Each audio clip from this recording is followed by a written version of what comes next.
पुस्तक के लेखक मिशेल ओबामा हो जाएंगे। ठीक है, आगे बताना है कोलकाता पोर्ट ट्रस्ट का नाम बदलकर जो है क्या कर दिया गया है।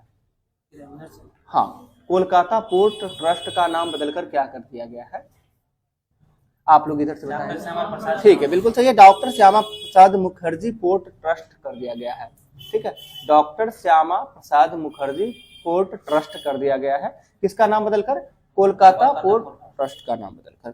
आगे बताना है फिरोज शाह कोटला स्टेडियम जो है उसका नाम बदलकर क्या किया गया था, अरुण जेटली स्टेडियम कर दिया गया था। सही है, आगे बताना है भारत का जो है पहले जीआई टैग जो मिला था वो दार्जिलिंग चाय को मिला था।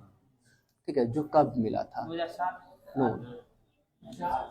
यानी भारत की पहली जीआई टैग जो मिला था, जिस वस्तु को मिला था वो दार्जिलिंग चाय को मिला था, 2004-05 में मिला था। ठीक है, 2004-05 में। आगे बताना बाली यात्रा जो उत्सव है, ये बाली यात्रा उत्सव जो है ये कहाँ मनाया जाता है, बिल्कुल सही है, बाली यात्रा पश्चिम बंगाल में। बाली यात्रा बोलेंगे तो पश्चिम बंगाल है।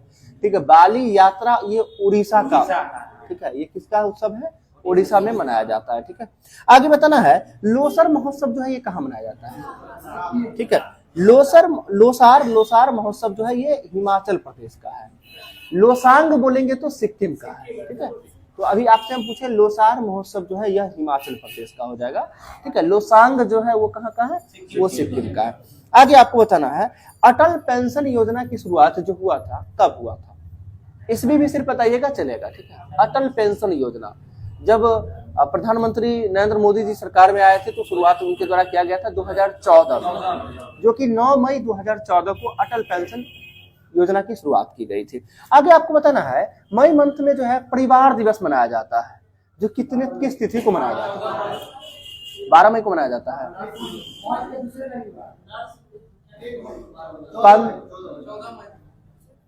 परिवार दिवस 15 मई होगा ना, 15 मई, 12 मई तो जो हो जाएगा ये नर्स दिवस हो जाएगा, वही तो।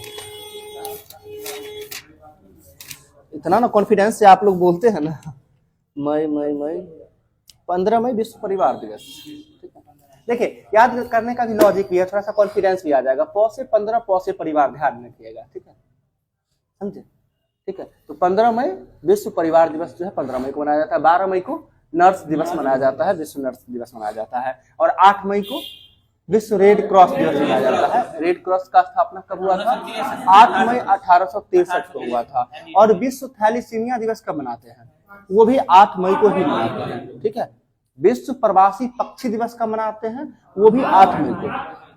विश्व पक्षी प्रवासी यानी विश्व प्रवासी पक्षी दिवस 8 मई, विश्व थैलीसीमिया दिवस 8 मई, विश्व रेड क्रॉस दिवस 8 मई को मनाया जाता है। ठीक है, आगे आपको बताना है 1964 में जो है जब जवाहरलाल नेहरू जी की मृत्यु हो जाती है, उसके बाद जो है कार्यवाहक प्रधानमंत्री के रूप में कौन व्यक्ति बने, गुलजारी लाल नंदा बने थे। सही है, आगे बताना है ग्रीन गोल्ड क्रांति जो है यह किससे संबंधित है, आपसे हम पूछे ग्रीन गोल्ड क्रांति जो है यह बांस के उत्पादन से संबंधित है। नहीं, हरित स्वर्ण क्रांति जब आएगा, ग्रीन गोल्ड क्रांति उसी को तो हिंदी में बोल रहा है ना। ठीक है, ये बांस, चाय का तो नहीं कह सकते हैं। ग्रीन गोल्ड क्रांति बांस के क्षेत्र में है, उसमें कुछ ना कुछ लगा हो सेंटेंस, कुछ ना कुछ वर्ड जरूर चेंज होगा। ठीक है, ग्रीन गोल्ड क्रांति यानी हरित स्वर्ण क्रांति जो है किसके उत्पादन से संबंधित है, बांस के संवर्धन से संबंधित है। आगे बताएं सिल्वर फाइबर क्रांति का संबंध किससे है, सिल्वर फाइबर का जो है ये कपास के उत्पादन से संबंधित होगा। ठीक है, सिल्वर फाइबर। आगे आपको बताना है वर्ली चित्रकला यह किस राज्य की चित्रकला है, वर्ली चित्रकला यह महाराष्ट्र की चित्रकला है। ठीक है, कहां हो जाएगा, महाराष्ट्र का हो जाएगा। आगे आपको बताना है संसद में पहली बार लोकपाल बिल जो है यह किस व्यक्ति के द्वारा प्रस्तुत किया गया था, संसद में पहली बार लोकपाल बिल जो है किस व्यक्ति के द्वारा पेश किया गया था, तो ये हो जाएंगे शांति भूषण जी के द्वारा किया गया था। किनके द्वारा किया गया था, शांति भूषण जी के द्वारा जो है किया गया था। आगे आपको बताना है मारफती जो है यह कहाँ का लोकगीत है, मारफती कहाँ का लोकगीत है। कुछ ज्यादा भारी हो रहा है क्वेश्चन, जवाब आ ही नहीं रहा है। मारफती जो है यह बांग्लादेश का जो है लोकगीत है। कहाँ का है? बांग्लादेश का लोकगीत है। आगे आपको बताना है भारत तथा पाकिस्तान के मध्य जो है सिंधु जल समझौता हुआ था, यह कब हुआ था? 1960 में हुआ था ना। भारत और पाकिस्तान के मध्य सिंधु जल समझौता जो हुआ था कब हुआ था? 1960 में हुआ था। ठीक है, आगे आपको बताना है अनहैप्पी इंडिया पुस्तक के लेखक कौन? तो अनहैप्पी इंडिया पुस्तक के लेखक कौन हो जाएंगे? लाला लाजपत राय हो जाएंगे। जिन्हें याद करने में थोड़ा सा दिक्कत हो ध्यान रखिएगा, लाला लाजपत राय, अनहैप्पी का मतलब क्या होता है? नाखुश।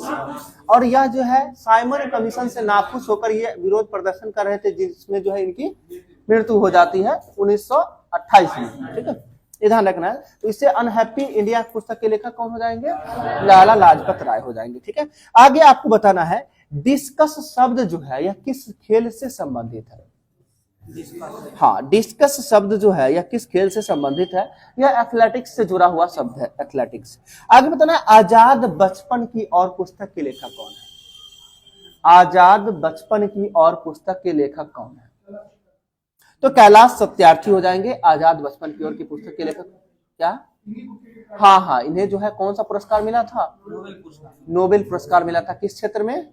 शांति के क्षेत्र में। आगे बताना है, और इनके साथ साथ और किनको मिला था? मलाला यूसुफजाई को मिला था। ठीक है, आगे बताना है आपको ब्लूटूथ का आविष्कारक। सभी लोग लगभग यूज करते हैं ना। ठीक है, तो ब्लूटूथ का आविष्कारक की बात करते हैं तो जाप हर्टसेन हो जाएगा। बिल्कुल सही है, जाप हर्टसेन। ठीक है, डॉक्टर जाप हर्टसेन। आगे बताना है हैजा के रोगाणु की खोज जो है किसके द्वारा किया गया था? हैजा के रोगाणु की खोज जो है किसके द्वारा किया गया था? रॉबर्ट कोच के द्वारा किया गया था। ठीक है, बहुत ज्यादा प्रॉब्लम है आप लोगों को, हम समझ रहे हैं कंफ्यूज, सारा क्वेश्चन वही पूछा जा रहा है जो कंफ्यूजन में रहता है, लेकिन कोशिश ये कीजिए कि कम से कम अच्छा से पढ़े भी थोड़ा सा। ठीक है, सुनिए, अब कोशिश कीजिए कि सुन के नोट कर रहे हैं ना सभी लोग। ठीक है, आगे बताना राष्ट्रीय प्रतिभा खोज योजना। सभी लोग इस शब्द से अवगत होंगे ना, कभी भी देखने को मिलता है किसी भी इंस्टीट्यूट के द्वारा प्रतिभा खोज परीक्षा आयोजित की जाती है। यह है राष्ट्रीय प्रतिभा खोज योजना, जिसकी शुरुआत किस वर्ष हुई थी? तो राष्ट्रीय प्रतिभा खोज योजना की शुरुआत जो है 1963 से हुआ है। कब हुआ है? 1963 से हुआ। अभी जस्ट 1863 के बारे में बताए थे आप सभी को। किसका स्थापना हुआ था? 1863 रेड क्रॉस का स्थापना हुआ था। और 1963 में जो है रेड क्रॉस को जो है नोबेल पुरस्कार से नवाजा गया, जो कि रेड क्रॉस संस्था को 3 बार नोबेल पुरस्कार से नवाजा गया है। कब? 3 बार। और कब कब ये बताइए? 1744, 63। और इसे ध्यान भी रखना है, सभी लोगों को याद भी रहना चाहिए। 1917, 1944 और 1963 तीनों को रिलेट करते हैं। फर्स्ट वर्ल्ड वार जो है कब से कब तक चला था? 1914 से लेके 1918 तक जो है फर्स्ट वर्ल्ड वार चला था। तो फर्स्ट वर्ल्ड वार की समाप्ति से 1 साल पहले, ठीक है, 1917, इन्हीं को दिक्कत नहीं होगा इसमें। सेकेंड वर्ल्ड वार कब से कब तक चला है? 1939 से लेकर 1945 तक चला है। और 1945 में समाप्त हुआ है, उससे 1 साल पहले 1944। अब वर्ल्ड वार चल रहा है, इसका मतलब क्या होता है? उसमें खून खराबा हो रहा होगा। उसमें क्या, तो विश्व रेड क्रॉस संस्था का क्या काम है? ये एक प्रकार का ब्लड बैंक है। रेड क्रॉस का क्या काम कर? एक प्रकार का ब्लड बैंक है ना। ठीक है, तो वो समझ लीजिए। तो यानी खून खराबा का मतलब है कि वही हुआ कि उसमें जो है ब्लड की जरूरत पड़ रही थी, तो वहां से लिया जा रहा था। इसलिए ध्यान रखना है, इसके योगदान के लिए जो है नोबेल जो है रेड क्रॉस को नोबेल मिला था। कब? 1917 में, फर्स्ट वर्ल्ड वार से समाप्ति से 1 साल पहले। उसके बाद कब मिला? दूसरी 1944 में। और तीसरी बार इसके शताब्दी वर्ष बोलते हैं, यानी 100 साल के बाद 1863 में स्थापना हुआ था। 100 साल बाद यानी कब? 1963 में जो है रेड क्रॉस को नोबेल पुरस्कार मिला था। यानी कुल कितनी बार? 3 बार। ध्यान रहेगा सभी लोगों को। आगे बताना है आपको, दिल्ली में स्थित जो है यह सफदरगंज का मकबरा है। आपसे सीधा ऐसे भी पूछा जा सकता है कि सफदरगंज का मकबरा जो है यह कहाँ स्थित है? दिल्ली में है। जो कब बना था ये बताना है। तो यह जो है 1957 में बना था। कब बना था? 1957 में बना था। आगे आपको बताना, पंचायती राज दिवस जो है किस तिथि को मनाते हैं? 24 अप्रैल को मनाते हैं। पंचायती राज दिवस जो है 24 अप्रैल को मनाते हैं। ठीक है, और पंचायती राज की यदि हम बात करते हैं तो अशोक मेहता समिति, जिसका गठन कब हुआ था? 1977 में हुआ था। और अशोक मेहता के द्वारा जो है कुल कितने स्तर की पंचायती राज की बात की गई? 2 स्तरीय। और सबसे पहले बलवंत राय मेहता समिति का गठन हुआ था जो 1957 में हुआ था। हम आपको रिलेट करें, अभी 1957 में कुछ बताए थे आप लोगों को, क्या बताए थे? सफदरगंज का मकबरा जो है कब बना था? 1957 बना था। कहाँ में स्थित है? नई दिल्ली में स्थित है। तो 1957 की बात करते हैं तो 1957 में आपका क्या हो गया? बलवंत राय मेहता समिति का गठन हुआ था, जिसके तहत जो है कुल कितने स्तरीय ग्राम पंचायत की बात, त्रिस्तरीय की बात की गई। ठीक है, तो त्रिस्तरीय बलवंत राय मेहता, कितना वर्ड आ रहा है? 3 वर्ड से ध्यान रखना है। त्रिस्तरीय होगा। कब आया था? 57 में। अशोक मेहता 77। ठीक है, तो अशोक मेहता कितना स्तरीय? 2 स्तरीय। और एक है पीवी के राव समिति, ठीक है, जो कि कब आता है? 1985 में आता है। 1985 में आता है, जो कितने स्तरीय पंचायती राज की बात करता है? 4 स्तरीय। पीवी के राव, कितना वर्ड? 4 वर्ड। तो इससे क्या 4 स्तरीय पंचायती राज की बात की जाती है इसमें, जिसका गठन कब हुआ था? 1985 में। एक है केंद्र राज्य से संबंधित है एल.एम. सिंघवी समिति, जिसका गठन 1986 में होता है। कब होता है? 1986 में होता है।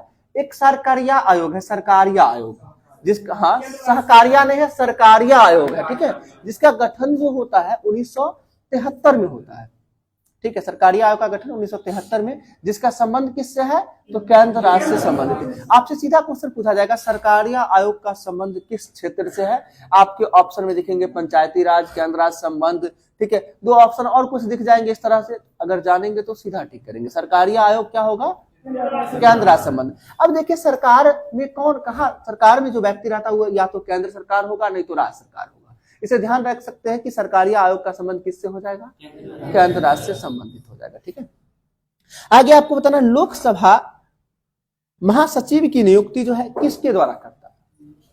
ठीक है, लोकसभा के जो महासचिव होते हैं, जिसकी नियुक्ति जो है किसके द्वारा की जाती है?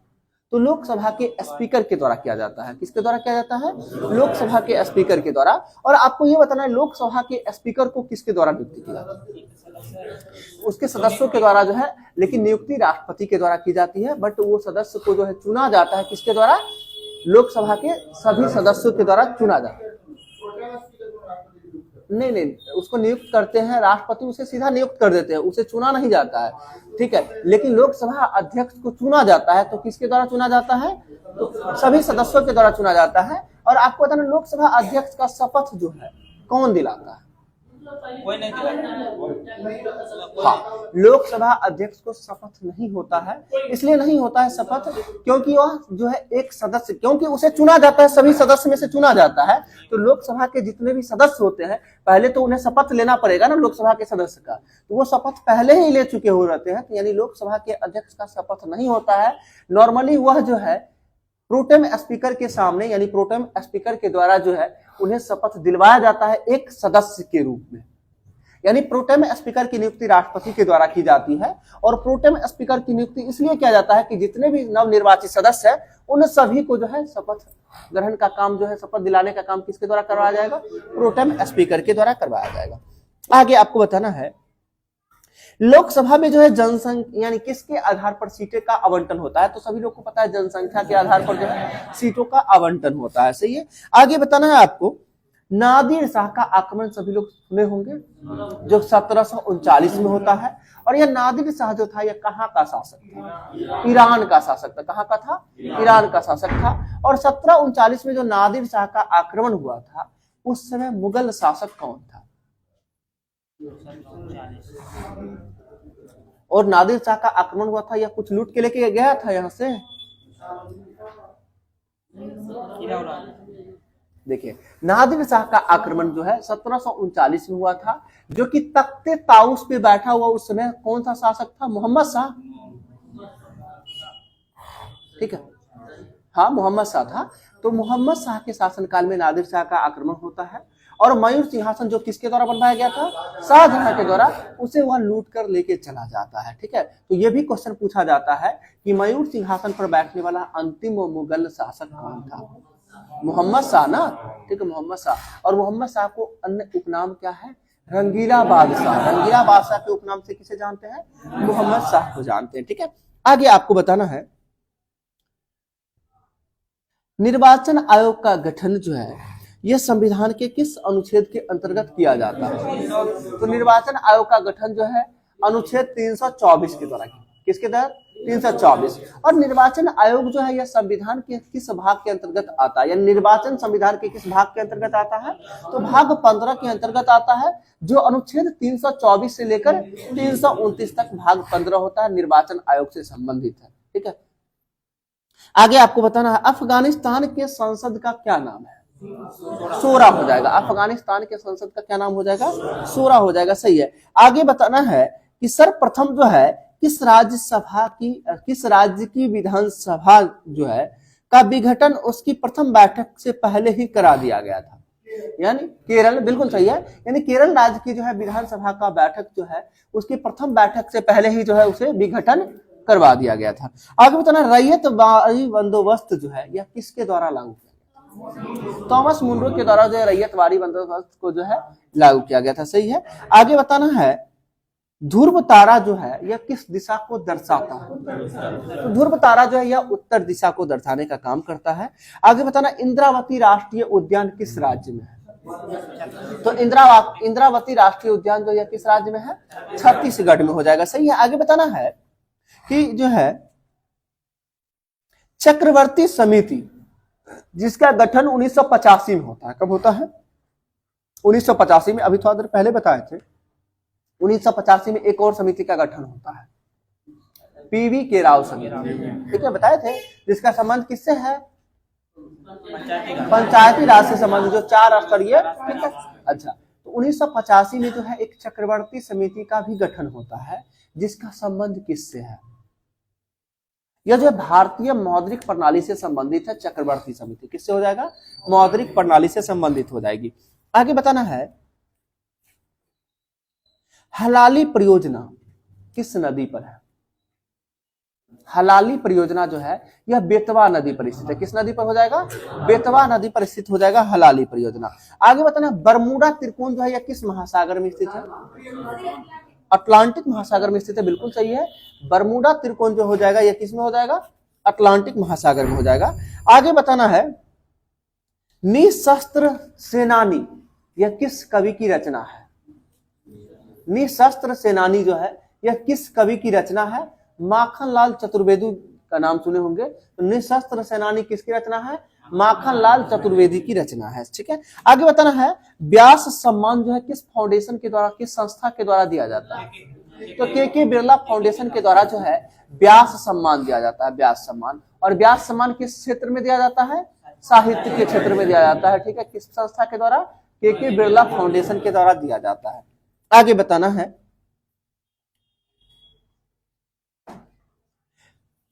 मानव विकास सूचकांक जो जिसे शॉर्ट में HDI बोलते हैं, ह्यूमन डेवलपमेंट इंडेक्स, HDI जो है इसके प्रथम अर्थशास्त्री कौन थे? यानी किस अर्थशास्त्री की देन है HDI? तो महबूब, ठीक है, उल हक की देन है। आगे बताना है आपको उपभोक्ता के बचत के सिद्धांत के प्रतिपादक कौन है? उपभोक्ता के बचत के सिद्धांत के प्रतिपादक कौन है? तो यह अल्फ्रेड मार्शल हो जाएंगे। कौन हो जाएंगे? अल्फ्रेड मार्शल हो जाएंगे। ठीक है। आगे आपको बताना है कुषाण वंश के किस शासक ने जो है सिर्फ और सिर्फ तांबे का सिक्का जारी किया था, चलाया था? कुषाण वंश के किस शासक ने सिर्फ तांबे का सिक्का जो है जारी किया था? तो यह कौन हो जाएंगे? कुजुल कडफिसस हो जाएंगे। कौन हो जाएंगे? कुजुल कडफिसस हो जाएंगे। ठीक है। आगे आपको बताना विश्व का पहला कार्बन मुक्त शहर कौन सा है? न्यू कैसल शहर है विश्व का पहला कार्बन मुक्त शहर। बोले ना, ये कौन सा पता है? न्यू कौशल। न्यू कौशल ना, न्यू, एक मिनट, हाँ न्यू कैसल है। सही है, न्यू कैसल है जो कि यह विश्व का पहला कार्बन मुक्त शहर बना है। आगे बताना देश की प्रथम जो है ट्रेड यूनियन माने जाने वाली मद्रास लेबर यूनियन का निर्माण जो है कब हुआ था? मद्रास लेबर यूनियन का निर्माण जो है 1918 में हुआ था। किसके द्वारा किया गया था? बीपी बाडिया के द्वारा किया गया था। किसके द्वारा? बीपी बाडिया के द्वारा जो है मद्रास लेबर यूनियन का निर्माण जो है 1918 में किया गया था, जो देश की पहली ट्रेड यूनियन मानी जाने वाली कंपनी है। ठीक है, आगे बताना है, मधुमेह रोग से पीड़ित व्यक्ति प्राय जो है किसका प्रयोग करते हैं, वह जो है सैकरीन का प्रयोग करते हैं। और मधुमेह रोग जो है किसकी अधिकता के कारण होता है, इंसुलिन की अधिकता के कारण होता है। ठीक है, आगे बताना है आपको, मूर्ति देवी पुरस्कार जो है प्रदान करने वाली संस्था कौन सी है। मूर्ति, जैसे अभी बताए थे व्यास सम्मान की संस्था के द्वारा के बिरला फाउंडेशन, उसी तरह से मूर्ति देवी पुरस्कार जो है यह किस संस्था के द्वारा जारी किया जाता है, तो यह जो है भारतीय ज्ञानपीठ संस्था के द्वारा जारी किया जाता है। किसके द्वारा, भारतीय ज्ञानपीठ के द्वारा जो है जारी किया जाता है। ठीक है, आगे बताना है, भारत में वयस्क मताधिकार की जो है उम्र सीमा क्या है। भारत में वयस्क मताधिकार की उम्र सीमा कितना है, तो ठीक है 18 वर्ष हो जाएगा, 18 से 21 नहीं कहना है, 18 वर्ष जो है वयस्क मताधिकार की आयु 18 वर्ष है। और 21 वर्ष पंचायत में निर्वाचन के लिए जो उम्मीदवार खड़ा होते हैं उनके लिए न्यूनतम आयु कितना वर्ष होगा, 21 वर्ष हो जाएगा। सही है, आगे बताना, all India trade union Congress AITUC का स्थापना कब हुआ था। All India trade union Congress का स्थापना जो है कब हुआ था, 1920 में हुआ था, 1920 में हुआ था। ठीक है, आगे बताना है, काला शीशा जो है किसे कहा जाता है, तो यह ग्रेफाइट का उपनाम है काला शीशा। ठीक है, आगे बताना, इटली निवासी पेट्रोक को जो है मानववाद का जनक माना जाता है, यानी मानववाद का जनक जो है किसे माना जाता है, पेट्रोक को माना जाता है। सही है, आगे बताना है आपको, विवेकानंद को जो है स्वामी विवेकानंद की उपाधि किसके द्वारा दी गई थी, तो महाराजा खेतरी के द्वारा दिया गया था। सही है, राजस्थान के ही थे। ठीक है, आगे बताना है, एलिफेंटा जलप्रपात जो है कहाँ स्थित है। एलिफेंटा जलप्रपात की बात कर रहे हैं, यह जो है मेघालय में है। एक, यदि हम एलिफेंटा गुफा की बात करेंगे तो महाराष्ट्र में हो जाएगा, और यदि एलिफेंटा दर्रा की बात करें तो श्रीलंका में हो जाएगा। ध्यान रखना, 3 एलिफेंटा से संबंधित प्रश्न बनते हैं। एलिफेंटा गुफा की बात करते हैं महाराष्ट्र में, एलिफेंटा दर्रा श्रीलंका में, और एलिफेंटा जलप्रपात मेघालय में स्थित हो जाएगा। ठीक है, आगे बताना है आपको, धर्म सुधार आंदोलन का प्रवर्तक जो है किसे माना जाता है, तो मार्टिन लूथर को माना जाता है धर्म सुधार आंदोलन के प्रवर्तक। और मार्टिन लूथर ये कहाँ के थे, जर्मनी के थे ना, जर्मनी के थे। आगे बताना है आपको, गुलजारी लाल नंदा का समाधि स्थल कहाँ है। गुलजारी लाल नंदा का समाधि स्थल को नारायण घाट, बिल्कुल सही, नारायण घाट हो जाएगा। आगे बताना है आपको, सिक्किम राज्य की सीमा से मिलने वाली एकमात्र भारतीय राज्य कौन सा। अब देखें, सिक्किम राज्य जो है किसी राज्य के मतलब जो है एक नोक पे सिर्फ है अटका हुआ, वो पश्चिम बंगाल है। मैप को थोड़ा सा ध्यान में रखा कीजिए। ठीक है, देखिएगा, तो सिक्किम राज्य मात्र एक भारतीय राज्य से लगता है, वो कौन सा है, पश्चिम बंगाल। और सिक्किम राज्य को जो है 7 सिस्टर का जो है 1 ब्रोदर बोला जाता है। ठीक है, यानी 7 पूर्वोत्तर भारतीय राज्य है, उसका एक यानी ब्रोदर बोला जाता है। किस राज्य को बोला जाता है, सिक्किम को। और एग्जाम में ये कंफ्यूजन भी होता है कि निम्न में से कौन से उत्तर पूर्वी राज्य नहीं है। ठीक है, ठीक, तो उसमें से क्या सिक्किम आता है, क्योंकि वो भी उस साइड ही पड़ता है, लेकिन वो जो है 7 सिस्टर्स के अंतर्गत जो है नहीं आता है। ठीक है, आगे बताना है, एंडोस्कोपी जो है यानी पूर्ण आंतरिक परावर्तन के सिद्धांत पर जो है काम करता है। एंडोस्कोपी के सिद्धांत से पूर्ण आंतरिक परावर्तन के सिद्धांत पे काम करता है।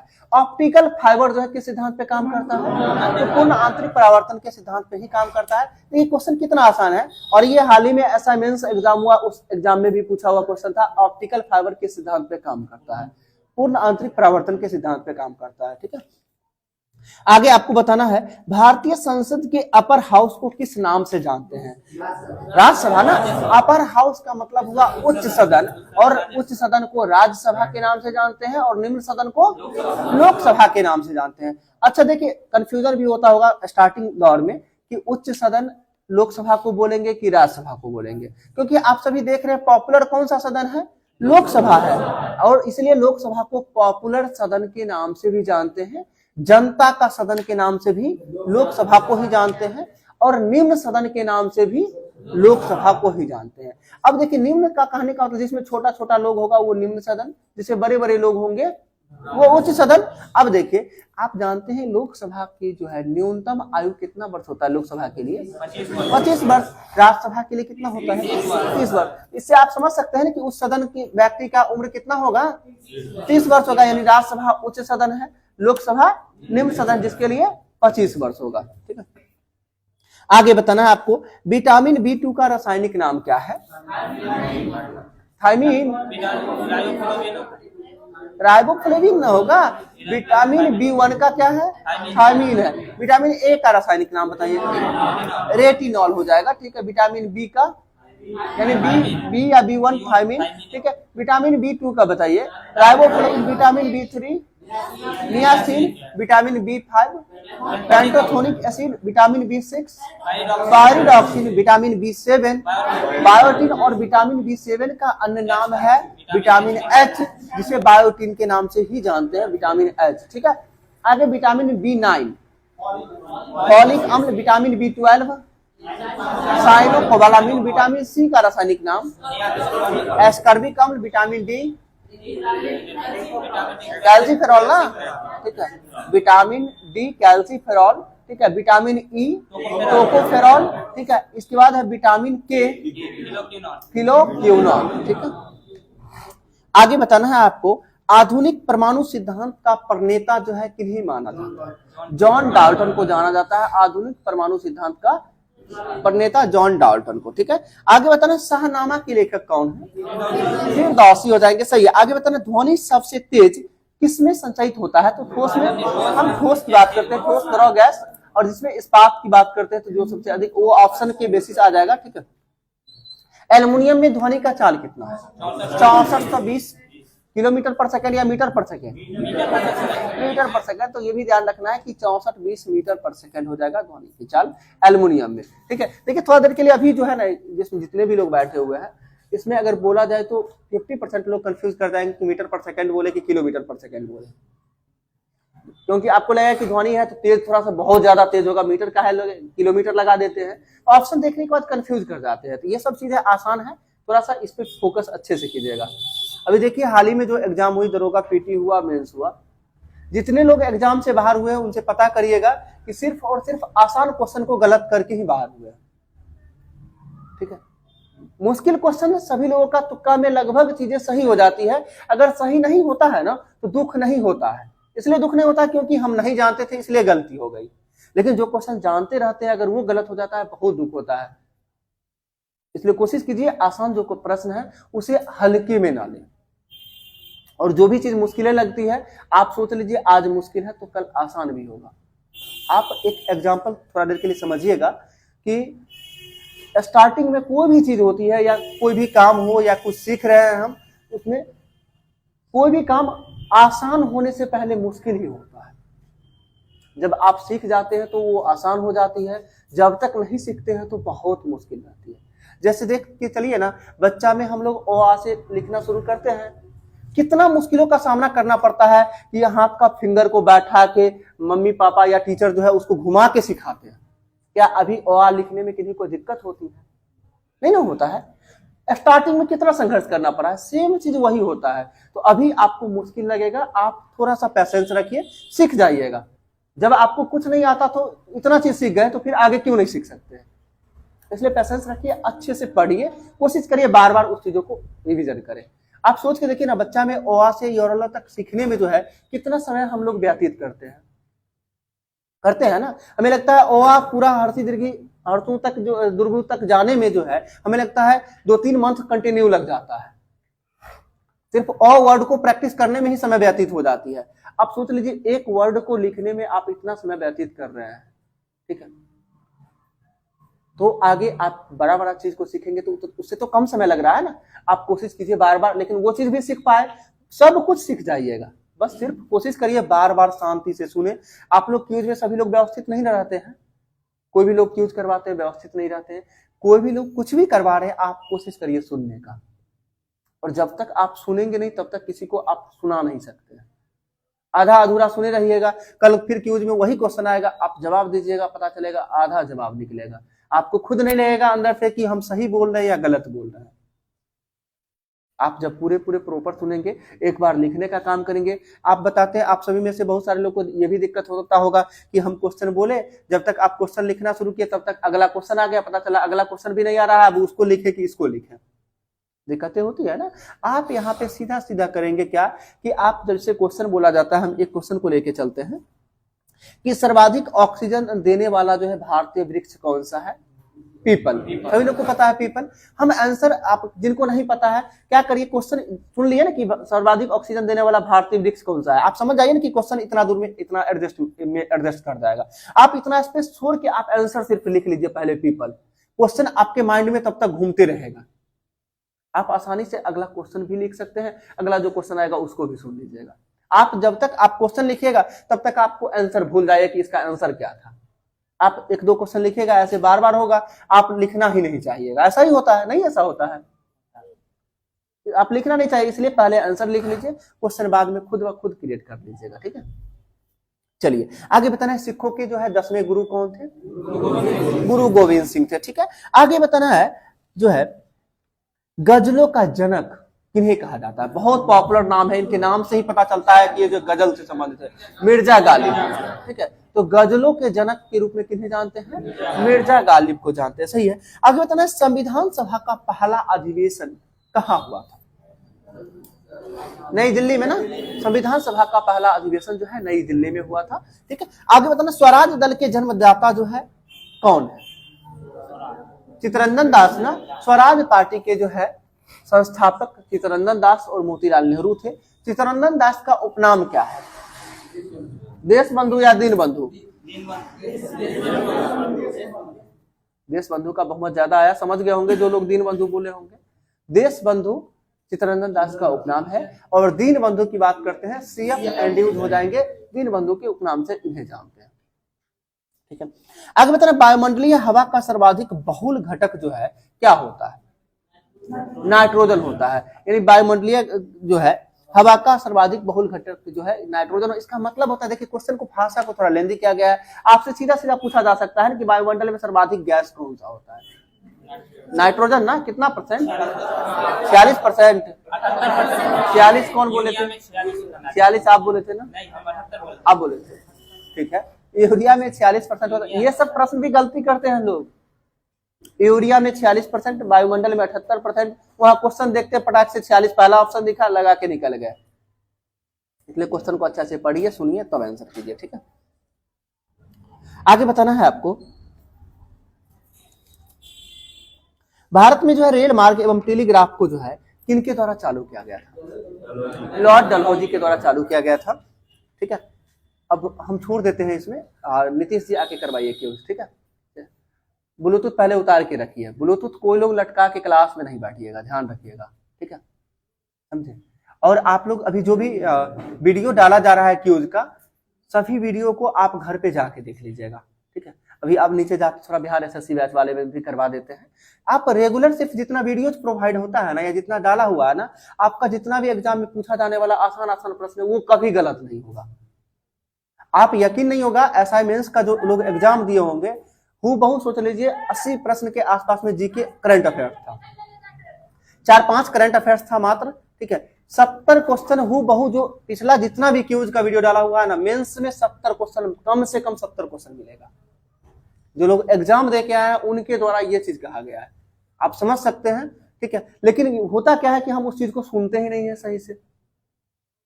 आप क्वेश्चन, आप रंजन जी दिए थे ना एग्जाम, आप पीटी दिए थे ना, पीटी में क्या क्वेश्चन नहीं था, लेकिन आसान आसान प्रश्न सभी लोग गलती करके आ गए, पता नहीं माइंड कहाँ छोड़ देते हैं। ठीक है, इसलिए कोशिश करिए, बौखलाइए नहीं, पेशेंस के साथ मेहनत करिए, क्लास रेगुलर आइए। पर्व त्योहार ऐसे ही जीवन में आते जाते रहेगा। और ये भी जान लीजिए, जो भी पर्व त्योहार की बात करते हैं ना, अभी की पर्व है, हम छुट्टी करते हैं, जब नौकरी लग जाएगी ना, सारा पर्व त्योहार भूल जाइएगा।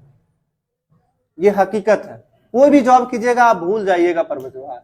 आप देखते हैं कोई जॉब करने वाले घर आ जाते हैं, होली, दीपावली, छठ सब खत्म हो जाता है। इसलिए कोशिश करिए, अभी से ही आदत डालिए। और सुकून की यदि नींद लेना है तो अच्छे से पढ़िए, अच्छे से मेहनत करिए। ठीक है, जीवन में ऐसे ही पर्व आते रहेगा। और जब सक्सेस हो जाइएगा, पर्व त्योहार, आप नहीं भी घर पे रहिएगा, कहीं भी रहिएगा, तो कम से कम घर वाले अच्छे से पर्व मनाएंगे। ठीक है, इसलिए अच्छे से मेहनत कीजिए। ठीक है,